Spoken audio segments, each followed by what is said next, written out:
Joining us today is a very special guest, a person who's no stranger to controversy, and these elections also, his candidature has sparked off quite a political fight. With us is Mr. Nawab Malik, who's in fact the candidate of the NCP Ajit Pawar faction from the Mankhood constituency. Thank you so much, sir, for joining us. And let me begin by asking you, why have you chosen to contest from the Mankhood Shivajinagar seat? Because it is a seat where Abu Azmi has won elections for at least the past decade and a half.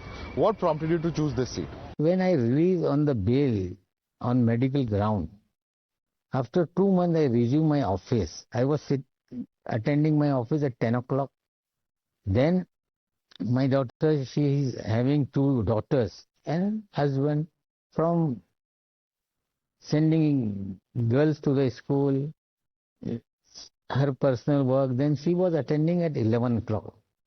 So 1 hour gap was there. People were coming to the office. A crowd were there. And I asked my staff that send them, I am sitting here. 2-4 people were connecting me or coming to me. The rest of the people, they are saying, I saw they are saying, we want to meet Sana. So repeatedly I saw the people are connected with the Sana Malik. Then I decided next time she will be the candidate for Anushakti Nagar. I will not contest any election. After Lok Sabha election result, people of the Shivajinagar Mankhood repeatedly coming to me from various classes, even smaller traders, educationists, NGO people, political party workers, and common men. Everybody were eager that I should contest from Shivajinagar Mankhood constituency. They were upset. There is a huge drug business in Shivajinagar Mankhood constituency. लेकिन आप official candidate नहीं है महायुति के. BJP ने आपका जो candidature है उसको अपोज किया है. शिवसेना शिंदे ने भी अपना कैंडिडेट उतारा है. तो आपके लिए ये बहुत मुश्किल फाइट लग रही है. देखिए, ये सही है कि बीजेपी का मुझे विरोध है. ये भी सही है कि महायुति का कैंडिडेट वहां पे है. लेकिन अजीत पवार जी ने मुझे एनसीपी का कैंडिडेट बनाया, ये भी उतनी बात सही है. All party versus NCP Nawab Malik, ये सिचुएशन है, इसे हम डिनाई नहीं करते. लेकिन जब लोग आपको चुनाव लड़ाने के लिए बुलाते हैं, जब चुनाव लोग अपने हाथ में ले लेते हैं, तो अलग तरह का चुनाव वहां पे है.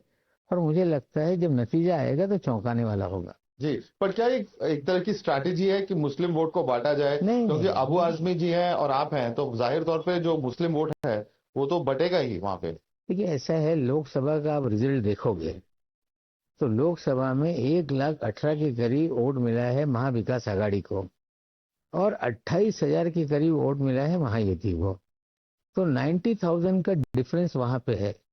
इवन महायुति कभी भी जीत ही नहीं सकते. और मैं आपको बता दूं, महायुति का जो उम्मीदवार है, अब नतीजा आएगा तो देखेंगे, वो 8,000 भी क्रॉस नहीं कर पाएगा. तो सवाल डिवीजन होगा, मुस्लिम वोट बटेगा. ये कंफ्यूजन क्रिएट करने से कोई अबू आसिम को या मुझे नुकसान होगा, किसी को फायदा होगा, ऐसी चीजें नहीं है. People are fed up. लोग चाहते हैं कि वहां पे बदलाव हो. लोगों ने मुझे वहां पर ले जाकर खड़ा किया है. जब ऐसी परिस्थिति होती है तो डिवीजन नहीं, पूरी तरह से despite caste, creed, religion, all people are with me and will see on 23rd the different result will be there. But ये जो आप कह रहे हैं ये इंटरेस्टिंग है. आप कह रहे हैं कि people are fed up of this kind of politics etcetera. Similar thing has been expressed by Ajit Pawar where he says बटेंगे कटेंगे. This slogan will work in UP, it will not work in Maharashtra. So is NCP Ajit Pawar faction taking a very different line from your alliance partners? Because the Congress's accusation is that, you know, the BJP and Shinde Sena etc. they are trying to polarize, to divide. But here you have Ajit Pawar also speaking a similar language. So many people are questioning whether there is a divide within the alliance. No, see, we are stick to our ideology. हम अपनी विचारधारा पे कायम है. अजीत पवार जी ने बार बार साफ किया और मैं भी क्लियर कर रहा हूँ. साहू फुले अम्बेडकर की विचारधारा, धर्मनिरपेक्षता की विचारधारा, लोकतंत्र में विश्वास की विचारधारा, हमने अपनी विचारधारा छोड़ी नहीं है. हम अपने विचारधारा पे कायम है. और ये पॉलिटिकल एडजस्टमेंट है. जो लोग हम पे उंगली उठा रहे हैं उनसे सीधा सवाल है, क्या भारतीय जनता पार्टी से कभी पॉलिटिकल एडजस्टमेंट पवार साहब ने नहीं किया? 1978 में प्लोथ का फार्मूला बनाया, और 87 तक वो प्लोथ का भारतीय जनता पार्टी के साथ उनका पॉलिटिकल अलायंस रहा। लेकिन पवार साहब ने क्या अपनी आइडियोलॉजी छोड़ दी? नहीं।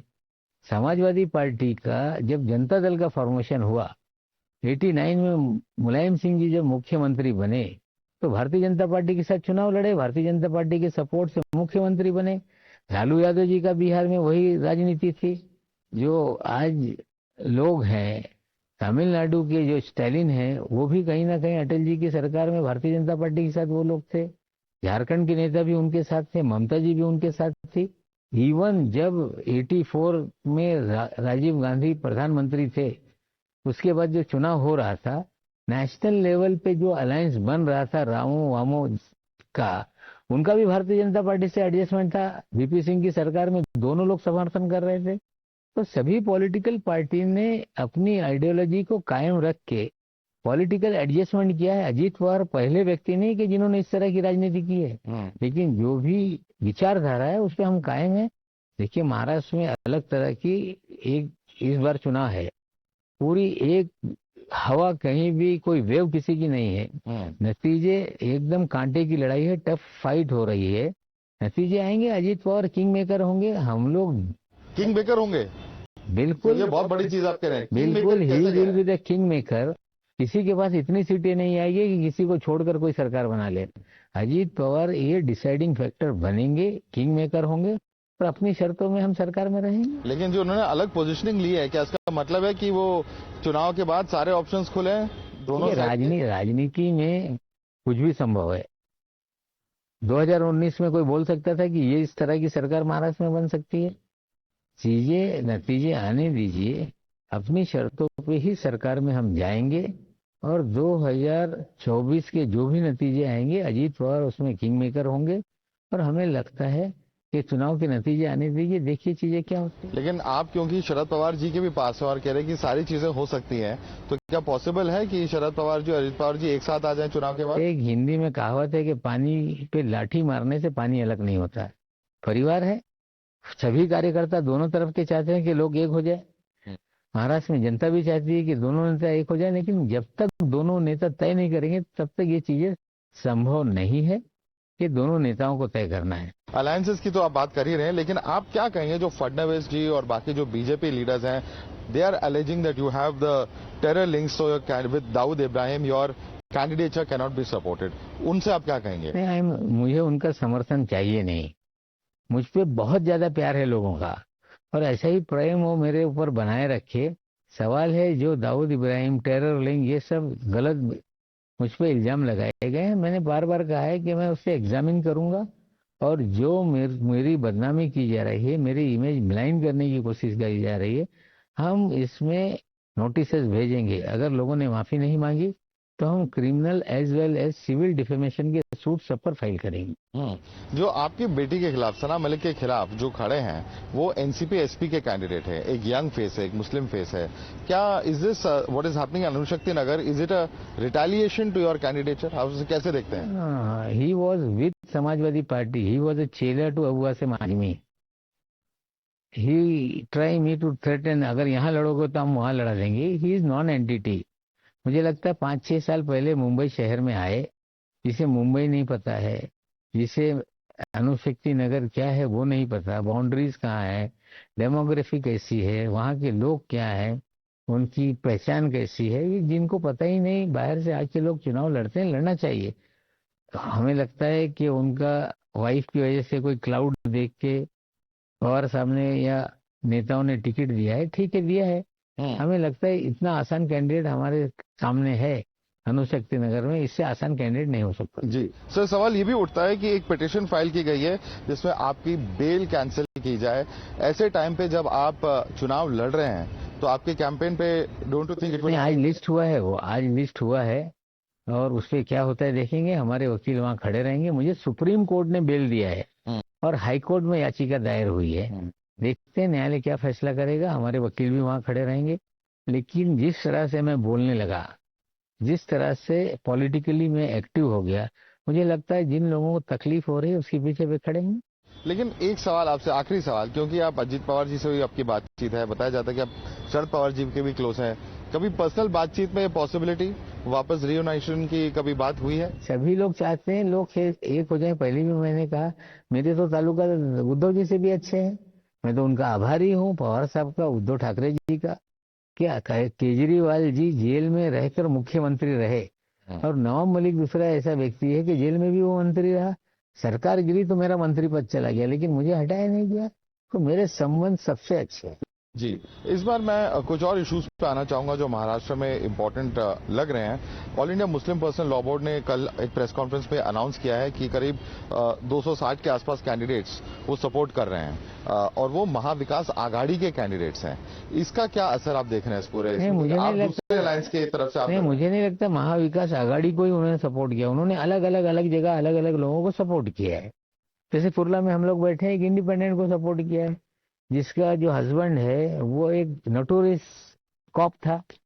अब उसको क्यों किया है ये बहुत बड़ा सवाल लोगों के मन में। एक नोटोरियस कॉप जो नॉन एंटिटी है, वहां उसको आप सपोर्ट कर रहे हैं, उसके पीछे क्या चीज है?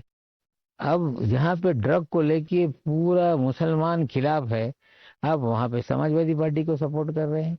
जहाँ अलग अलग इश्यूज पे जो कम्युनिटी बटी हुई है, मुझे लगता है इस तरह से कुछ लोगों को गलत फहमियां हो जाती है कि हमारे बोल देने से मतदाता वोट डाल देता है। क्योंकि ये होता ही है, आप जो भी कहें कि अल्टीमेटली असर क्या होगा वोटर्स पे या फाइनल रिजल्ट पे, लेकिन बीजेपी को जरूर ये मौका मिला है और बीजेपी कह भी रही है, जो आपके अलायंस पार्टनर है, कि ये एक तरह से ओपन वोट बैंक पॉलिटिक्स है जो सामने दर्शाया जा रहा है। अब ये सपोर्ट करने से बीजेपी को नुकसान हो रहा है कि फायदा? ये आपके जवाब सवाल में ही जवाब है। इस तरह के जो लोग होते हैं, दिखते कुछ, मतलब डबल एज तलवार है, चलती किसी तरफ है, कटता कोई और है। राजनीति होती है। लेकिन मैं बता दूं, मेरे खिलाफ उन्होंने दोनों जगह मेरी बेटी के खिलाफ और मेरे खिलाफ सपोर्ट किया है।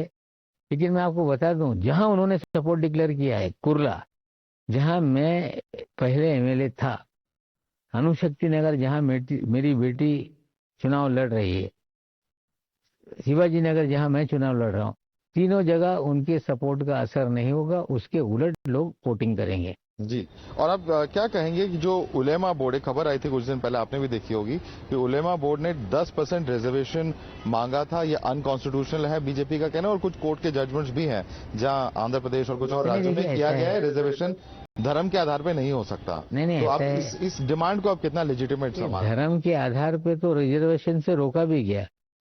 30 जनवरी 1950 का जो गैजेट है, वो धर्म के आधार पे जो शेड्यूल कास्ट मुस्लिम है उनके रिजर्वेशन को रोका गया। जो शेड्यूल कास्ट क्रिश्चियन है उनके रिजर्वेशन को रोका गया। अगर धर्म के आधार पर रिजर्वेशन रोका जा सकता है तो दिया भी जा सकता है। ये मैं इसकी वकालत करता हूँ। सवाल है, जो मंडल आयोग के समय 50% की मर्यादा रखी गई थी, या उससे पहले जो मर्यादा थी उससे आगे आप बढ़ नहीं सकते, इस तरह का सुप्रीम कोर्ट का डिसीजन था। उसके बाद 5% और बढ़ाया गया ईडब्ल्यूएस के लिए। उसको कॉन्स्टिट्यूशन को अमेंड करना पड़ा। जब तक कॉन्स्टिट्यूशन अमेंड नहीं होगा, कोई भी आरक्षण कोई भी राज्य सरकार दे दे, न्यायालय में कोई टिकता नहीं। ये सच्चाई है। लेकिन पॉलिटिकल पार्टी की तरफ मांग आती रहती है, लोग फैसला करते रहते हैं, कोर्ट में स्टक डाउन हो जाता है। लेकिन सच्चर कमेटी की रिपोर्ट ने आईना देश को दिखाया है। देश में मुसलमानों की आर्थिक, सामाजिक, शैक्षणिक परिस्थिति बहुत खराब है। उन्हें कहीं ना कहीं आगे लाने के लिए कुछ ना कुछ करना पड़ेगा। सरकारी नौकरी में कम है लोग, एजुकेशनल इंस्टीट्यूट में अगर पढ़ाई लिखाई में देखो तो पीछे है। ये सारी चीजें हैं। अगर कोई समाज का तबका दबा कुचला है, कमजोर है, तो उसे आगे लाने के लिए सरकारों को आगे आना पड़ेगा। हम तो कहते हैं कि कॉन्स्टिट्यूशन में अमेंड करके जो जो लोग पिछड़े हैं उनके लिए कुछ किया जा सकता है तो सरकारों को करना चाहिए। हमारे साथ बात करने के लिए बहुत बहुत धन्यवाद।